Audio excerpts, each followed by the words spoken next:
This video absolutely has to come out today. I was going to do it on Christmas, but on Christmas I could barely talk.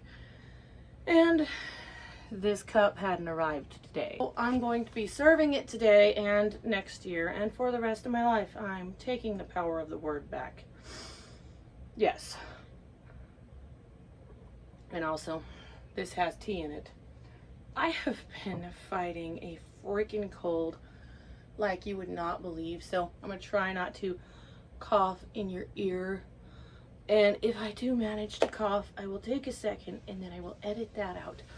Anyway, let's stop fucking yapping and get to the books we've read this year. I'm just gonna go with the ones I have a physical copy of first because my eyes are looking at them. We read Roadside Attractions by Eric Lottie. There is a cute little boy over there that chewed the bit of this, but this book is about a museum in Arizona where these two paranormal investigators are called, summoned by this stranger, and this stranger has found this ghost, trapped her in a jar, and moved her there and sold her to this porn-addicted curator of this museum. And she starts learning how to move stuff around. There's a jackalope. There's a mummy display. And that's where a lot of the stuff centers, because this mummy is actually like 1,000 or so year old demon that once ruled hell. And then she fell in love with somebody, and that somebody was that stranger. Can't quite remember names, but there's demons, and it's a lot of fun. I'm not gonna say any more than that. I rated it 5 stars. I've had it for a while. And that's what we're doing this year. We are finishing books, and we are loving this book. I liked the crude humor in it. Let me see. Oh, one of them is Shar, I'm guessing. Let me just read you a page. See if I find. Oh, there's a cult. A cult that is keeping this demon's memory alive. There's a girl named Lilith. He replied, "A witch and an unremarkable man. Have they discovered the ghost?" "I suspect so, my lord. The woman ran screaming from the museum earlier.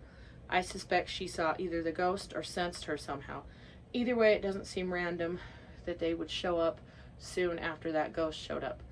The giant eyes blinked rapidly. For context, there's a demon named Lilith talking to, I do believe, the devil. True, a singular ghost can almost understand, but a witch and her man showing up in the town now seems almost a little too convenient. "Shall I eliminate them?" Lilith asked. "You are my hammer, my dear, but no, leave them alone for now. It's entirely possible their presence is random. Keep a close eye on them, though." "Yes, my lord." Slowly the giant eyes faded to nothing. Soon they were just pinpricks in the night air, then they disappeared as silently as they appeared. The air lightened and the world moved again. Lilith relaxed into the soft sand and stared up at the stars. Hell, for all its churlish charms, didn't have stars. After hell itself ended, there was nothing else. In the early days, explorers traveled in every direction, hoping to find a way out. All they found was more hell.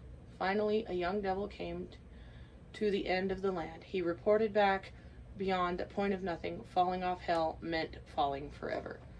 And if this mummy is woken up and not thwarted, hell ceases to exist, and I think the earth ceases to exist. And it's just her and her boyfriend. And that girl Lilith is posing as a tall blonde, a hot blonde. It's like young and everything, but she strips off her human suit and she turns into her big demon self and everything. I liked all the characters. I thought they were well-rounded and fleshed out, and I would recommend it if you're into some random demon stuff, some crude humor and some strange jokes and some quirky characters. Then we have The Dragon's Price. I bought this book a long time ago in 2017 when it came out. It has been through some shit. I spilled either coffee or Dr. Pepper on it. when I bought it, I was determined to read the whole thing, and then I got to like page 100, and something happened that made me mad. Not if I kill you first, I answer, then tighten my hand on the sword hilt and thrust the blade forward with all the weight and strength left in my ruined body. Searing, scalding dragon blood splashes against my skin and coats the raw stump of flesh where my arm has been severed, mixing fire into my blood. With every beat of my heart, I feel the fire spread through my veins until it is burning my heart, and my pulse doubles, thundering against my shattered ribs.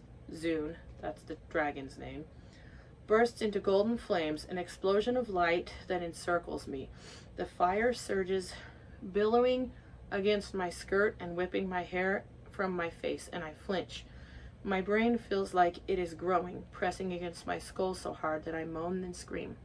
Images fill my mind, flashing past so quickly, I cannot tell what they are. I let go of the sword and wobble, and my knees buckle. Head over hills, I tumble down the side of the rocks until I land in the sand. The fires blazing around the cave surge and flare all the way to the ceiling, then simply stop existing. Blackness smothers the cave and swallows me, and everything stops as I cling to darkness. And I'm like, oh, okay, you killed the dragon at page 100, like page 99, which also I can tell that I lingered on that page for a while because I was kind of disappointed.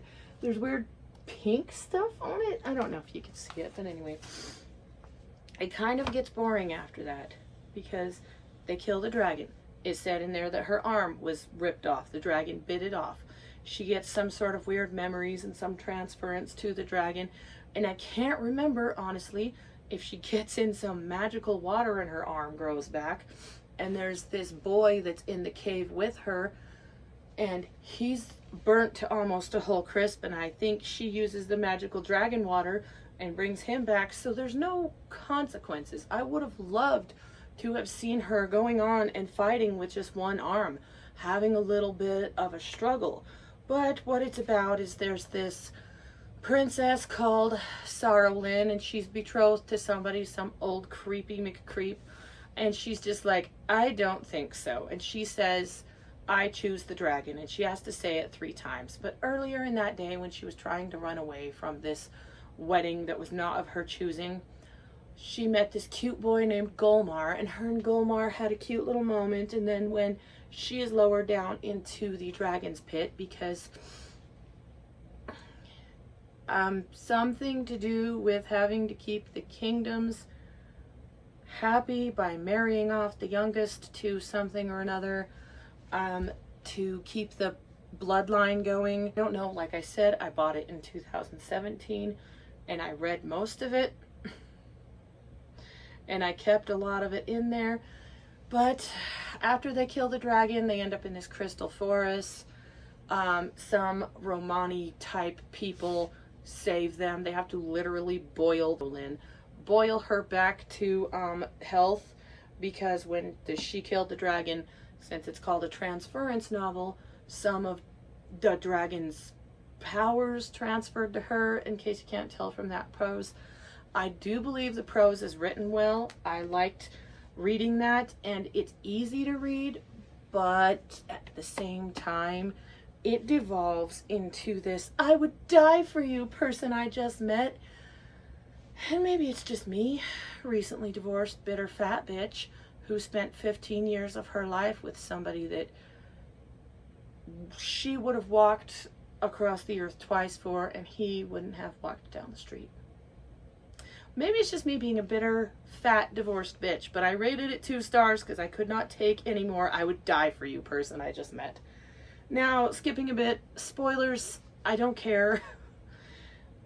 Read it if you want, if you're into dragons and insta-love.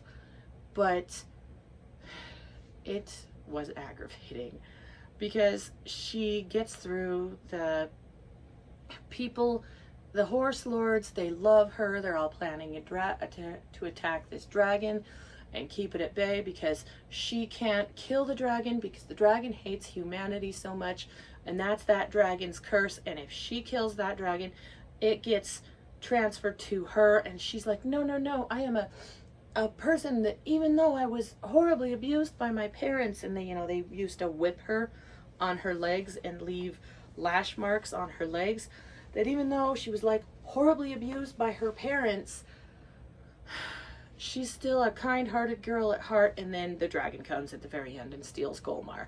There's a second in the series. I have it. I just haven't had any desire to read it. I bought it because Bethany Wiggins lived in my hometown. She hasn't written anything in a while. She too is divorced, and she's just out living her life and doing handstands and stuff. I see her on Instagram stories. I loved every other book Bethany Wiggins wrote. Cured is my favorite.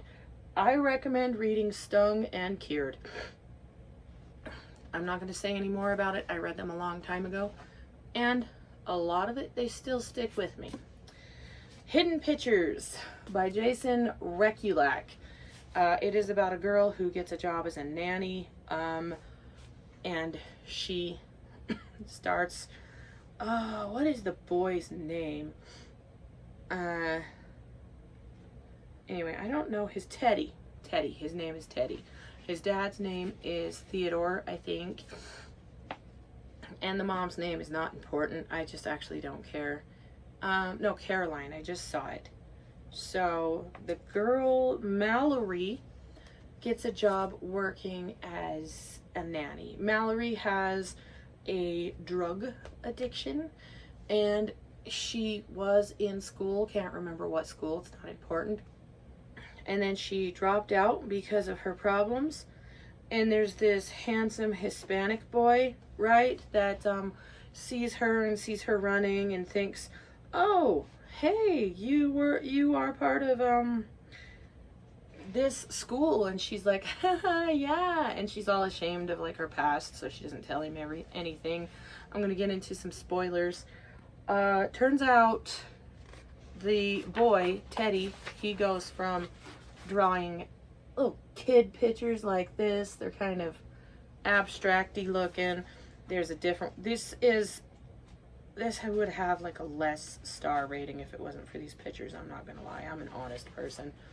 But anyway, this is who, I can't remember his name, but this is the guy who mows the lawn and everything. And then sometimes Teddy goes up into his room and he comes out drawing pictures like this, which is way more advanced than a kid his age should have.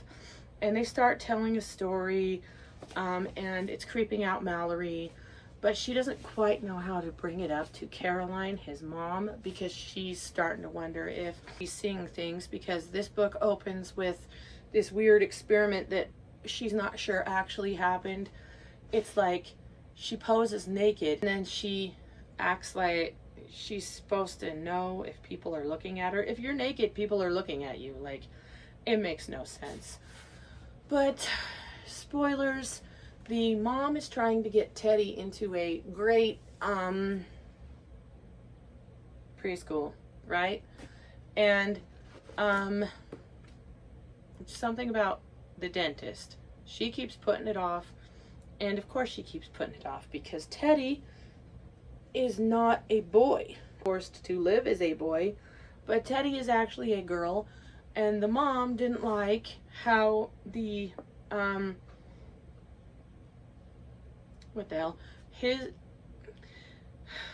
mom didn't like how the poor kid's mom treated her. It's all very confusing. It's actually a girl. I don't remember what the child's real name is, so we're just going to say the child now. So when Mallory blows her wide open, Caroline tries to kill her. Caroline's husband, Ted Sr., shows up and stops him, and I think the boyfriend, whose name I can't remember, comes along and saves the day. She has to confess to him that, yeah, I dropped out of college, or I was kicked out. And I am really bad addicted to everything. So there's this whole other story where on the property a long time ago, there was a girl named Annie Barrett, and Mallory thinks that it's her. And Everybody's like, yeah, probably. But why would you think it's her? She's been dead for like 50 years. What are you talking about? And they're thinking she has like no heirs, and that like the child that this woman from 50 years ago had is dead. But that's not true. He's alive. And he says, no, my mom's alive.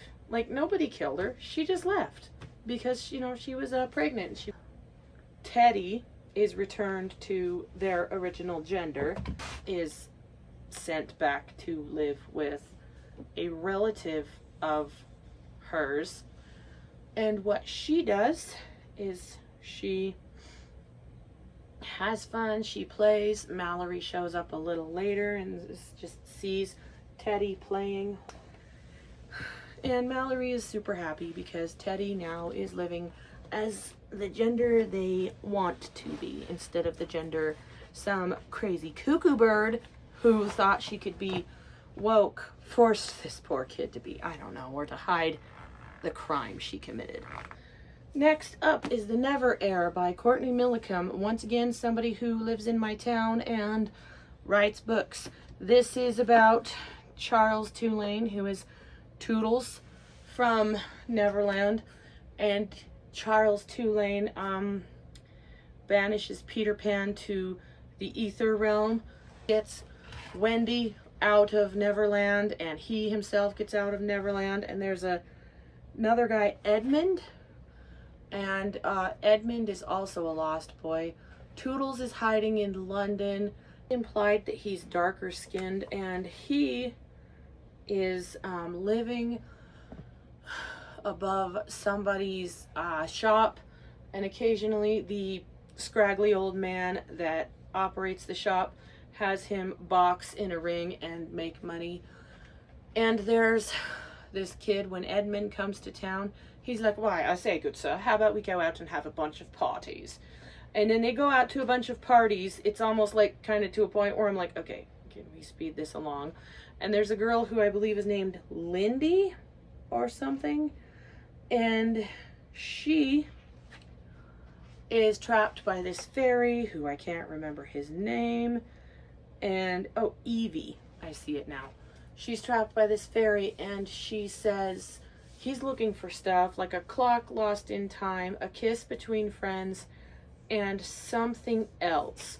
And long story short, spoilers, long story short, Evie is Wendy's great granddaughter, or just her granddaughter, and the maid at Evie's manor is Tink.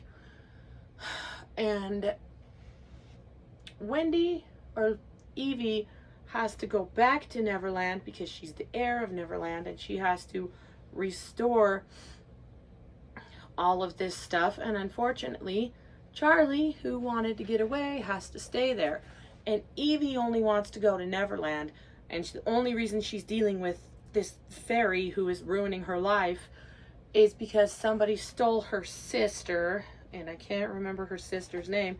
She was taken away by mermaids, but she can't leave because her sister is technically dead, but she can't die since she's in Neverland. But I think her sister is like a stepsister or a half-sister. And Evie was sent away to an institution for saying mermaids took her sister and fairies said they could get her back. I think it's good. It did kind of do a little bit too much on the parties and parties and parties and the same kind of stuff. I know that you can't see my lower half, but hopefully you can tell by my arms and my face that I've been losing weight, and I've been going to the gym up until recently. I haven't been in almost 2 weeks. You can still hear the little crack in my voice. But this is where I read most of these books. It was on the treadmill or on the bike. What would I rate this one? 3.5 stars. I'm not really in a big hurry to read the second in the series. Not really. And then we're going to do A Plate Full of Murder. This one is a two-parter. There's A Taste of Murder and A Dash for Death. It's about a girl named Quill, Sarah Quillian, but she goes by Quill. And there's Hemlock Falls and she works at the hotel in Hemlock Falls. There's a lot of crazy stuff that keeps happening in Hemlock Falls, and it's constantly having to do some Scooby-Doo mystery type things. Her sister works in the kitchen and she's a chef. There's sort of like a tenuous connection between Quill and the cop whose name I can't remember, and it's supposed to be that they're actually like romantically involved, but I don't even think they kiss in either of the books. And I'm just like, what are you talking about? And he kind of is like the most ineffective cop ever in a whole book. I know that a lot of these gumshoes and these damn books are not good, but this guy's on a new level. And it's just, there's some small town politics. There's a scammer that comes in at the beginning. And I kind of don't like the ending, because at the very ending, all it is Quill telling the plot, or having the plot told to her, having the cop come in at the last second to save the day, and he just says what happened to Quill. But because we can't take our focus off of Quill, we can't have anything be about anybody else, we have it told to us secondhand, and that's why I was almost like, I don't even want to read the second half of the book, because it's 2 books in one. If you saw one of my shorts, my most recent short, it has to do with this. But the second one isn't as good. There's some nasty woman that's part of some Better Homes and Gardens HGTV type show where this girl paints pictures, and she paints like cardinals, the birds, and she wins a contest, winning like $5 million friggin' dollars for painting cardinals on greeting cards, which is way strange. And that is that, and people start dying because $5 million, and this took place in like the 90s, so $5 million was a lot more money back then than it is now. I kind of wish maybe they would have lingered on the gore a little more, because in the first one, as you can tell by this right here, where my pinky is showing, there is a woman that is squished by rocks, and it's just supposed to be somebody who is like a doll or something, and the person's not supposed to actually be squished by rocks, but they get squished by rocks. I can't remember their name, just that she was a big fat girl, and she was scamming everybody. She killed this guy named Gilmeister. The names in this are a little weird. There's so many characters, like, but anyway, there's all those characters, and there's even more. I felt there was a little more chemistry between Quill and her Native American friend John Raintree than there was between the cop. And there's some interesting characters. There's a lot of characters that it's like, oh, it's this guy. It's definitely this guy. He's a total douche. Or it's this girl. It's definitely this girl. She's a total bitch. And there is a lady that kills some chickens, runs over them, and everything. But I would say I rate both these books about 2 stars. You want to know something funny and annoying? I got this from Derailed Industries. That's like the Utah version of Goodwill, right? And it was in my storage unit. I looked everywhere for the damn thing. I looked everywhere. Turns out, I should have looked in a box that had blankets in it instead of a box that had books in it. So I went and bought another copy. And then when I emptied that storage unit, I found it. Now, I've talked about Mark Monroe on my channel before. This is Within Coven Walls. I am keeping this one. Nobody ever gets to have this book.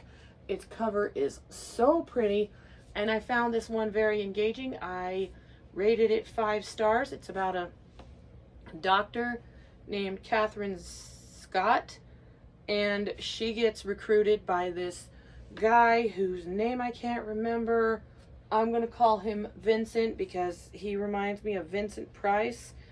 And they're sort of kidnapped willingly-ish to this hotel in the desert. And there's other girls there. Sorry, I can't remember their names. I should have probably wrote them down before I did this. I apologize. But Catherine is there, and she's got this kind of like goth boy boyfriend. But the Vincent Price type guy that kidnapped all the girls, you know, sort of goaded them into coming in, he is hiding an old Nosferatu creepy looking vampire whose name is Jenny something. And she's a witch vampire hybrid, and Catherine figures it out. And then this Vincent Price type guy creates all these like vampire clones, and they have to hurry up and get out. Like, I like that Catherine fights for herself, and that the witches in here, they fight for themselves. I cannot take when there's either somebody who is super overpowered, like the book I tried to read before I got done with this one. It's called Cold Fury. There's a guy named Nick Devlin, and he just kicks ass and doesn't bother taking names, because taking names takes too much time. He's just blowing goons' heads off, hitting them in the head and knocking their eyeballs out of the socket. It's really just kind of a, I'm gonna be real with you, this book is boring. That book I tried to read, I have like 20 pages left, and I'm like, I'll finish it afterwards. But I like that there's enough fight in it that she gets subdued for a second, and then she gets better and she finds a way out. I don't like when there's an athlete, because that was a problem in Hidden Pictures. There's an athletic girl who can run, who can fight, who has, you know, is a scrappy person who, you know, is for the streets and everything. But hey, yo, this 5 foot something other girl who's like 5'5" or under and can't fight keeps getting the better of her. And I'm like, will you do something? Fight. But I recommend Within Coven Walls. I think there's going to be a second one. I got the Kickstarter edition, which is why I'm keeping this. Now, for the ones I don't have a physical copy of, oh, and I should say, right here, if I have talked about it on my channel, like On the Edge of Gone, Plead More, Body More, A Little Life, Life in a Supermarket Basket, and The Chrysalis, those 5, I think there's another one. Oh yeah, Jody Jensen's book, Children of Rochelle. If I've already done a video on it, I'm not talking about it here. In the interest of time, and I would rather end my life than talk about A Little Life ever again. Now, to a book that I read on my Kindle, read it recently. I have already put up a more in-depth review on Amazon. I am friends with the author, and she reached out to me and she said she appreciates my honest review, and it was called Crossing Under, and it's about a mortician. I'm probably gonna say coroner, but she's a city mortician, and one day, unexplainably, she gets the ability to talk to the dead. And there's one guy who's a great guy. He has a sin in his past. He was a child and he ignored his sister. His sister got hit by a car trying to save a cat, and he carried that guilt forever. And then he goes up to heaven, right? And she's having like a crisis of faith. She doesn't believe in God. She thinks it's weird.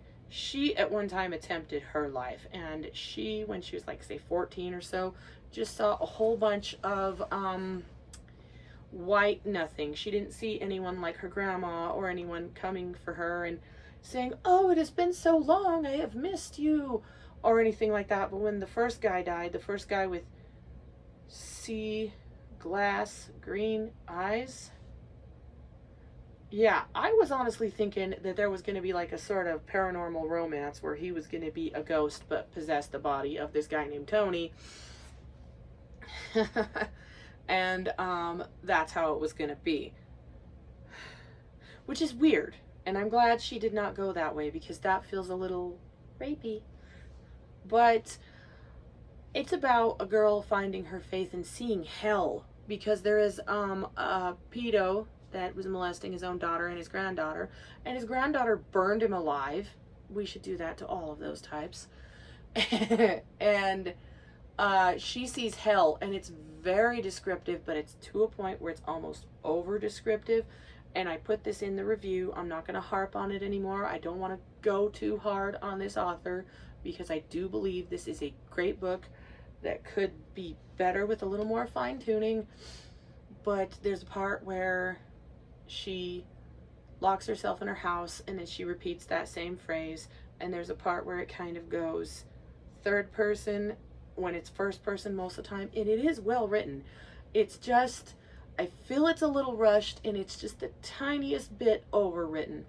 And I will, if the author fixes it and touches it up and everything, I will kick that 3-star rating up to a 4-star rating. But I had to be honest, and I would expect the same of her.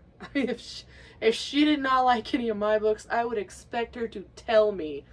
I am okay with honesty. I'm not going to cry. Okay? I had a booktuber review my book because I asked her to, and I didn't get a chance to really have feelings about it. I was annoyed that she got some stuff wrong, and I don't even care. But I didn't get a chance to feel anything about it because the night that she reviewed my book was the night my mom died. I don't have any time to really think about that in the grand scheme of things. What is it? Yeah, if somebody hates buried deep, they hate it. But yeah, this year I have gone through a lot. In case you can't tell, I have the new tattoo. Divorce, yay. Love that for me. Parting my hair down the middle and wearing makeup. Trying to discover myself again. And when I did the review for Plead More, Body More, I weighed 280 pounds. I now weigh about 240 something. On to the next book I don't have a physical copy of, but I read on my Kindle or my e-reader, Life in a Savage Landfill. It's by Michael Evanichko, the guy who wrote Life in the Supermarket Basket. This one's a little less sentimental. It threw me for a curveball because the guy in Life in the Supermarket Basket who ran over Vincent, that's the character's actual name. That's not the name I gave him because I couldn't remember. But the guy who ran over Vincent was his friend at one time. And he shows up in here, and what's going on is there's these people, an old lady who's tricking everyone, and her son who's being her muscle, and they're tossing everybody into this landfill. That's like a deep pit in the earth, and it takes place again in the possibly fictional town of Shady Springs, Illinois. I don't know if Michael is from Illinois, but there's the actress, the alcoholic, the senator. He's not supposed to be there. His drug-addicted brother is supposed to be there. He dies, like, way before. They find him dead. There's a young girl, a woman named Miranda, the convict who was the man who ran Vincent over. There's a guy who comes in later that I think is a scientist, and he's supposed to be getting samples, and he doesn't quite make it. He's supposed to get samples from this landfill, and he ends up there because a bird runs into a window and dies, and he's like, it's an omen. I don't think I'm going to propose to my girlfriend today. But he does anyway, and his girlfriend's like, we've been together too long. I don't actually think I want to marry you. We've been together 6 years. I'm not the same person I was at 16. We're both 22. We've both been to college. We've graduated. I don't want to do this. So, nothing else to do. He goes and he tries to get samples from the river. He gets carried away down the river. I don't remember how he gets out, but he gets these prophetic dreams of the stuff, and there's a lot less reality in Life in the Savage Landfill than there was in Life in the Supermarket Basket. And there's a monster, the landfill monster. But what I was saying about how Michael Evanichko threw me a curveball, I thought that the convict, Byron, was going to make it out alive. But he doesn't. And it is, it's graphically written. Like, every single one of these is written in such a way where it's gory, right? the thing is that there's this crazy doctor, and he has gathered up all of these people that talk about their problems, and he's tossed them in this landfill. You know, when they say you should go to therapy. But yeah. There's a horny news reporter, and I think only 3 people get out alive. The young girl, the actress, a male nurse, and the guy who's there to collect the samples. And there's a blind priest, and he doesn't get out because, unfortunately, he can't see. And a lot of the people, instead of like linking arms to get them and him, they just have to do whatever. And nobody is given plot armor. There are expendable people. Like, you think that the person who was in the first story is gonna have more of a thing, and he's gonna save the day. Bitch, you thought. And they're all bad people. The news reporter is running around having sex with all his interns. Some of them are underage. And then the priest has lost his faith in God because he lost his sight, and so he's running around seducing all the nuns and everything. And the gay man is just gay. That's his whole sin. And the young girl is messed up because the people she thought were her parents are actually her grandparents, and the people she thought were her aunt and uncle are actually her biological parents. So in this crazy fit of rage, she kills her grandmother's cat. And she's there because she's messed up. Miranda, I can't remember why she's there. The actress is there because she's a terrible actress, and she sleeps her way to the top. Right. So that's it. That's life in the Savage Landfill. I'm trying to think if I read any other ebooks. There's ones I don't have. There's the novelization of Session 9. I have a review of that on my channel. It's about 8 years old. Go watch it if you want. Whatever. And I rated it 5 stars. I want to read other books that Christian Francis has written, because he has aphantasia and anauralia, so he can't see pictures in his mind, and he doesn't have an inner monologue. So I want to see how somebody who doesn't have that would write a book, because I have full-blown mind movies. But anyway, it's Session 9. It's about 4 men who are paid to shuck fiber out of the Danvers State Mental Institution, and they better get it done. And if you watch the movie, you'll understand. I did rate the book 5 stars. I really wanted it. I bought it, and I wanted it. I got it, and I liked it. Then there is the Hazel McAuliffe series. I watched the movie with Gil Bellows. He's going to come up again, possibly more than once, because I watched a lot of movies with him in it this year. I almost finished one called Addicted, but ADD, and then like all capitalized, and then the rest spelled normal, and he's like a professor and everything. His voice is nice to listen to. Anyway, the first one is about a guy who goes by either Simon or Peter, or Simon Peter. That's some biblical thing that I can't quite remember. And he's running around taking the lives of people who are ready to give their life to him. But he's doing horrible things to their corpses after they give their life to him. And he's posing the mouths to send a message. And in his own crazy little mind, he thinks if he takes enough people and offers them up to God, God will give his dead brother back. And in the movie, they made it seem like his brother rose from the grave and everything. But in the book, he didn't. He was too far gone. He was mush at that point. He was so decomp. He was just goo. Gross. But anyway, at the very end, Simon is outwitted by Hazel. He goes too hard. He goes too far. All he is eating throughout most of the thing is some tea with lemon and some toast. And he is so starving that he starts literally pooping his guts out. The second one is about this couple that happens upon what they think is a body in the water, but it's actually a mannequin, and the mannequin doesn't have a serial number to find out where the mannequin is. The mannequin has a URL number, and it's kind of like that movie Untraceable, where there's somebody suffering and being filmed. And this was written a long time ago, so of course Hazel has that boomer thing of, here's something simple that somebody my age would understand computer-wise, but Hazel's like, speak English, and I'm like, oh my god, that's my least favorite stereotype the whole way. Like, it's right up there with, I'd tell you, but I'd have to kill you, like, So that was one of the reasons why I didn't get 5 stars.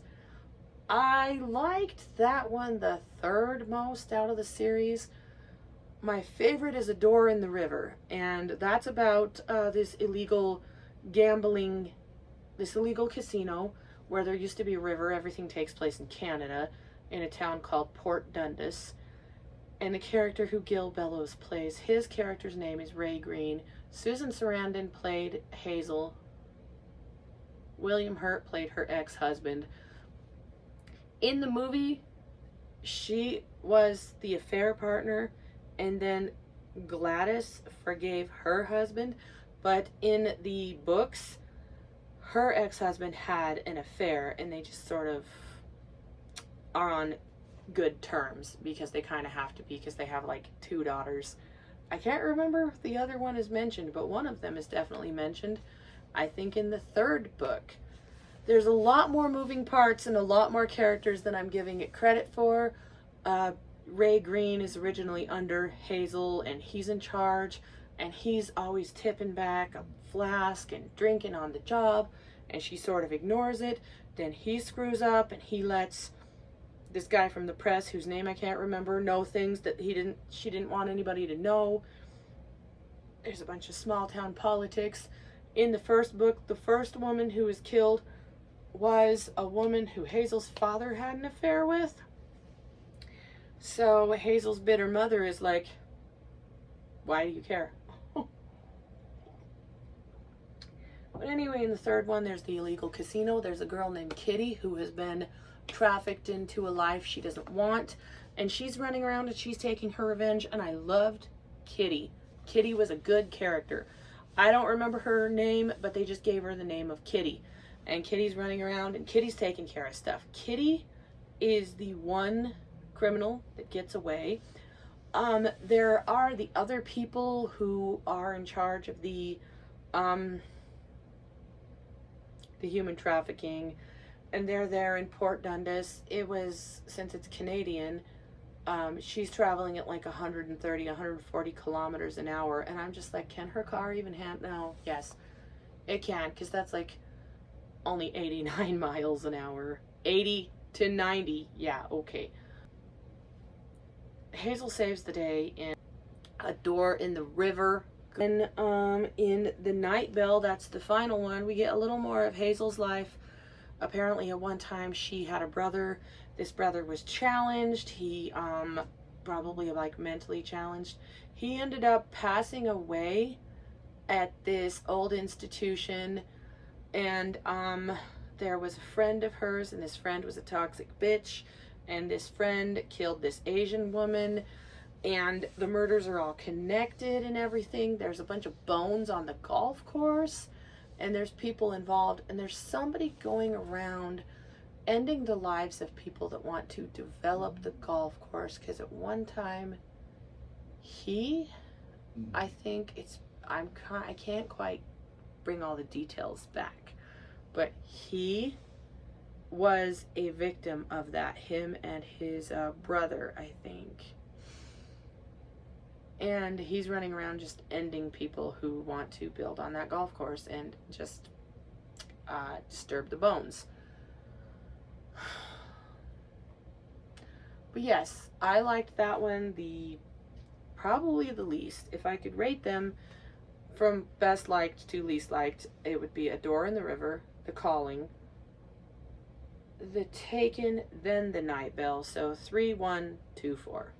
There are 3 more. You know how I said I was going to mention Gil Bellows? Well, I got Audible back just so I could hear his voice where he speaks in that book, The Beach House by James Patterson. Amazon probably thinks I like James Patterson, when in reality, I just like the voices of the male actors who read his books. But it's about this guy whose name is Jack, I think. And his brother Peter was murdered and everything. And he's trying to convince everybody in the town that his brother was murdered. And he didn't just go swimming in the freaking cold. And him to find out his brother was a little prostitute. And he ended up being killed because he had HIV. And there's a bunch of evil people in whatever town this takes place in. I still have trouble paying attention to audiobooks. I can hear everything in a YouTube video. It's probably because YouTube videos are interspersed with other things, and then it's like, boop, brings your attention back to it. But audiobooks are a little hard because I kind of zone out. But I kind of think I would rate it about 3 stars. There's a glitch in it, and I'm just like, listen, I didn't get this for the thrilling plot lines. I got it because I like the way the actor's voice caresses my ear all beautifully. He should read way more audiobooks. The beach house, he manages to prove his brother was murdered. He has to kidnap a bunch of people and have a sort of weird trial because he doesn't get his trial originally. And I know James Patterson's not very aesthetically pleasing, but at the time Gil Bellows certainly was. And if you don't know who he is, he's the handsome young boy from the Shawshank Redemption with all that beautiful hair. Is it gone? Yes. Is he got a little bit of a dad bod? Yes. Would I still smash? Yes. Oh my. He kidnaps these people, and there's a little bit of plot armor. They kind of just get away with it, get away with the kidnapping, because the other people, they admitted to the murder and everything. There's a lot of parts that I'm not really exploring. There is this one gay person who cuts hair, and somebody comes to pay him a visit, and he's going around and he's already violated or threatened to violate one of the women, and he's going around and he's taking care of people, and the gay boy gets the better of him and burns him, and then fakes his own death and runs away. Burns him, like burns his body. But anyway, unfortunately, that boy still gets killed. He gets dead. Yes, I was reading a book called Cold Fury by Alex K. Logan, another one of my author friends from Twitter. I don't think I'm going to rate that one very high. It's violence and more violence and more violence, and the person keeps saying gets dead. And it's to the point where the word goon isn't even a word anymore. But there's a joke in it that didn't age well. After they get cleared and everything, one of the people that goes by Mac says something about, well, you know what we should do? We should have one of those parties that'll outdo a Diddy party that everybody puts up such a fuss about. And I'm like, Mr. Patterson, what did you know? And how long did you know it? But going back to Patterson not being all that attractive, there is something that happens in the book that I'm just thinking, this is something that would upset people. Okay, it is okay for your characters to be attractive. It is okay for your characters to be more attractive than you. Do you think I write my characters like this as I am now? No. I write her. Or her. Or, yeah, you could probably have seen it in the bits of the video. But I write skinny, hot model Shabari. I don't write fat, middle-aged, sad bag of crap Shabari. I write this girl that I used to be that's not obese. I think I weighed 140 pounds right there. I'd like to get back to that. I don't think I will. But some people write a more romanticized version of themselves, and Patterson did that because the character is 6'1" and has curly hair, and Bellows is 5'11", and his hair fell out. It doesn't really recede, it more or less retreats, because I've seen him in his younger movies like Love in a 45 and Black Night, Blue Day, or Black Day, Blue Night, one of those two. But he didn't have chest hair back then, so I think it just goes down and on your shoulders and on your back. Men's hair doesn't recede, it retreats. I'm being an asshole. But one last book, maybe two, there is Derailed. It is a lot similar to A Door in the River, and it's a lot similar to The Beach House. There's a private investigator. I can't remember her name, and I literally just finished this book yesterday. But this private investigator gets hired by a woman named Georgette, because Georgette is 100% convinced that her daughter was murdered, and her daughter was a BDSM type girl that was whipping people for fun and for pleasure. We find out that the main character, the book is all the way in the car and I'm not going to go get it, but we find out that the main character has a sister, and you know, once again, dads and their affairs and everything. A lot of the books have similar themes. It's like they're kind of easy to remember but not to remember at the same time, because they're all similarly themed, so they kind of blend together, but they're not similarly themed. There's another one. But I liked this one mostly, but something that hits home with me was that her ex-mother-in-law shares the same name as my ex-mother-in-law. And her son's name is the name of my ex-father-in-law, but it was also my ex-husband's middle name. So that sucked. I was just like, oh, do I even want to finish this book? But there's this whole thing of corruption, and there's a girl that's deeply jealous. I'd recommend reading it. It's written by, I can't remember her name, because I can't pronounce it. Now we come to the very last one. The very last book I read this year. I'm not going to update anymore unless I think of it, so if you see me later in a different shirt and a little less glam on me, this is such a booby shirt. Whatever, maybe it'll get views. But the last book is American Boy, which should have just been called Horny Boy. This book that had no human trafficking in it made me more uncomfortable than all the books with human trafficking in it. There is a boy, I think his name's Jacob, I don't care. It could have well be John. Everybody's fucking named John, and John is a dumb bitch name. Anyway, John or Jacob or John Jacob Jingleheimer Schmidt, who cares, is the, his mom is kind of just like more like an alcoholic and kind of more like a friend than a mom. And he is best friends with another boy whose name I can't remember because I don't care. And there's the doctor and the wife and the two twin sisters. And he spends an ass load of Thanksgivings at his best friend's house. And one Thanksgiving in particular, a girl named Louisa, I thought it was Linda, but I'm pretty sure it's Louisa Lindahl. But anyway, Louisa, who name could be last name Lindahl, but he says her name so many fucking times. But anyway, he becomes enamored and obsessed with this girl. Enamored of and obsessed with. Enamored with is when it's reciprocated. Enamored of when it's not reciprocated. And she's kind of a slut. Like, she's a total bitch. And she ends up seducing the good doctor. And he's there.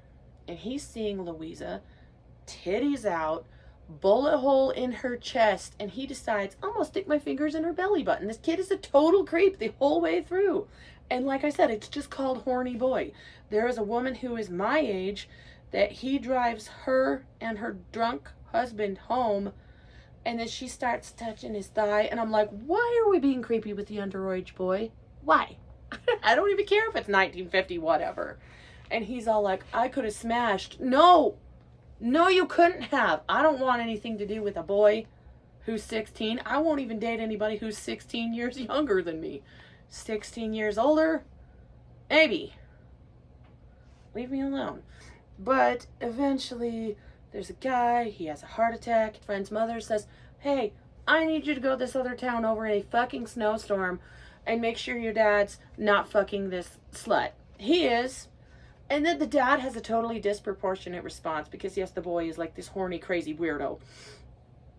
And then he's all like, you're going to be my girlfriend. And he tries to pull him out. And instead of just pushing him out and saying, hey, go home, you're being weird, he knocks him into the ground after he punches him around a few times and steps on his back, pushes his face into the fucking snow. And I'm just like, Larry, my guy, what is going on inside your head?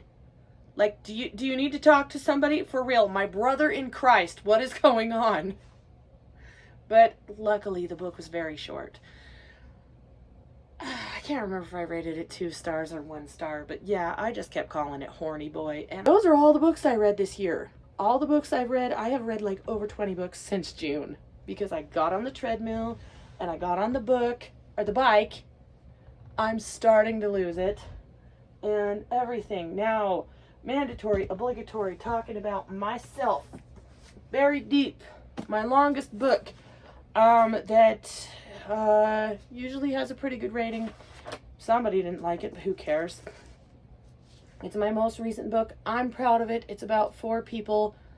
3 people are family members. There's Rick, the father, Veronica, the daughter, and Jory, the son. And then there's Henry, who everybody's really intertwined and in their lives and everything. And Veronica is a hot model, like I tried to be. God, I wish I'd never gotten married. Veronica is a hot model, and she loves Mr. Sexy Henry. You know who he's inspired by. Don't act dumb. And it's a disturbing, sad thing, whatever. Some people don't like it. Some people do like it. I like it, and that's what's important. I'm confident in it. Then we have Chenille. This is my 5-star getting baby. Somebody said the cover didn't work because I was talking in a group setting. And I said that the cover of Song of Achilles, there's a copy of it over there, but it doesn't have that boring cover that's just a fucking helmet that looks more like iPod or the earbuds, the Bluetooth earbuds. I said that it was boring and reminded me of textbook, and then Miss Defensive McDefensive said, well, I don't think that your cover of Chenille would really drag me in. And I said, well, my cover of Chenille is obviously doing the job because it's the one with the most 5-star reviews. And it fits. So, yes, it's about a girl who seduces her parole officer and gets pregnant by him and has to do shady things to get her baby to safety. Braxley, my touchy-feely sci-fi that goes from first person not present tense, I hate present tense, I don't like writing in it, past tense with Braxley, because I used to have a thing where I couldn't write men in third person until I got to Buried Deep. But it's between Braxley, who is like 38, 39, and then Sasha, who's like 9, 10. And it goes across the 5 years. And Braxley is isolated and exiled to an alternate dimension where Braxley has to work on himself. And Braxley has a problem that my ex-husband had, that I have, that I need to go to therapy over. But once I get some bills paid off, I'll get to that. But Braxley's problem is that if happiness isn't coming from Braxley, it's not worth fucking having. And my ex-husband had that way worse than I do. Now I'm just like, go get your own happiness because you're draining the fuck out of me. I'm going to go to this one. Get back up there, you dirty skank. Yes, I can call myself that. Okay? I don't want anybody else calling me that. You know where I am. It's about a girl whose dad was in a vegetative state for many years, and her mother moved her to Kansas after the dad finally died. And then her mother's like, oh, you're going to go live your life? And you're not going to expect all your happiness to come from me? Fuck you, I'm leaving. And so she ends up on the doorstep of her employer, Brooklyn. Bobby Cannavale is the inspiration for that character. And Hal from Braxley. who is Sasha's biological father. But Braxley learns his daughter is not his daughter biologically, and then Sasha eventually finds her father. He works at Pizza Hut. That's a coming of age story. The character Jessie does things like go to prom, learns how to ride a horse, learns how to ride a bike, learns how to love and live for herself, and more or less just becomes Brooklyn's daughter. He adopts her. There's found family. Brooklyn is Hispanic. His name is Roger Garza, and Brooklyn is a nickname. It went through a major, major overhaul. But one night I'm just laying there and I'm like, hold on. I have an opening line that will rock your socks. And before it was just yap, yap, yap.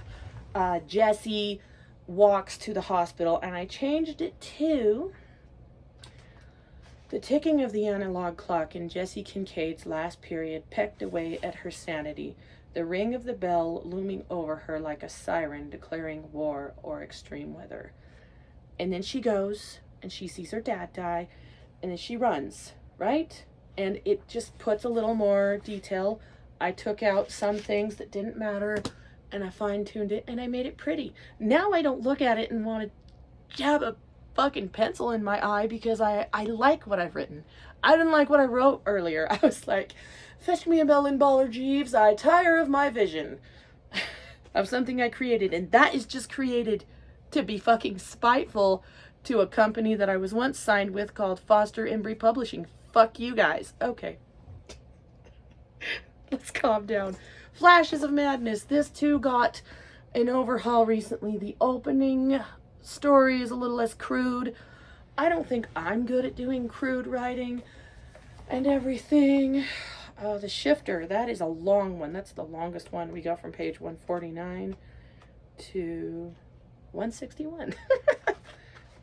There's one in here called The Hotline, and it's about a girl who is really trying hard to stay alive. She's having like a really bad time. It's got all sorts of crazy things in here. I have changed from this boring ass blurb to something else. Fairies, there's robots, there's the apocalypse, there's is it all a video game simulation, there's witches, there's feral animals, there's a tree, like there's this whole tree. So Canva had this perfectly. We've got a woman, because a lot of women are the main character in this book. And there's this icky tree, and it's coming out from her head, if you can see that. And my brothers, I ran it past them, and I'm like, red or blue? Red or black? And then they said, what about blue? So this dark blue is what happens.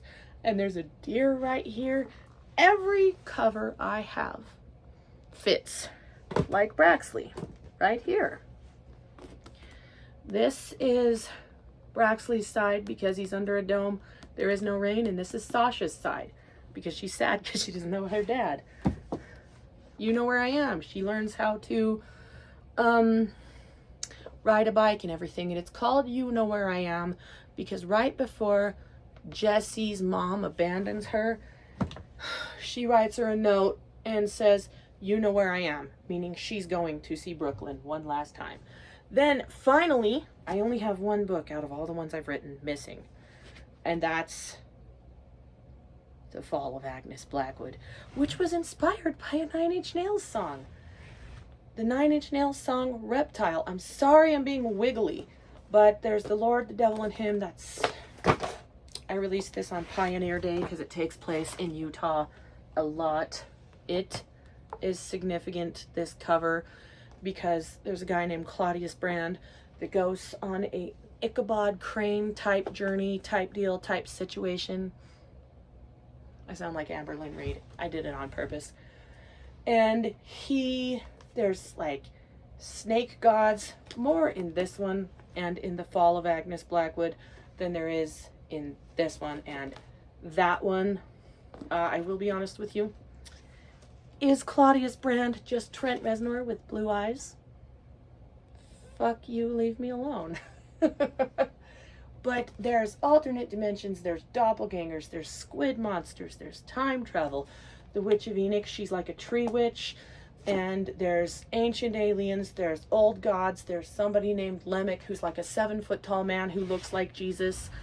And it plays on the idea that maybe, like in this one, that we're not human flesh and blood, like put here by God, but we are sort of descendants from gods with a Z, but like a weird bastardized version of it, because the gods created clones for breeding and clones for fighting, so it created a whole messy human race that's just fighting and fucking all the time. there's a line in The Witch of Enoch where Tessa starts giggling, and I'll tell you about why the cover fits in a minute. She's like, that brings new meaning to go fuck yourself.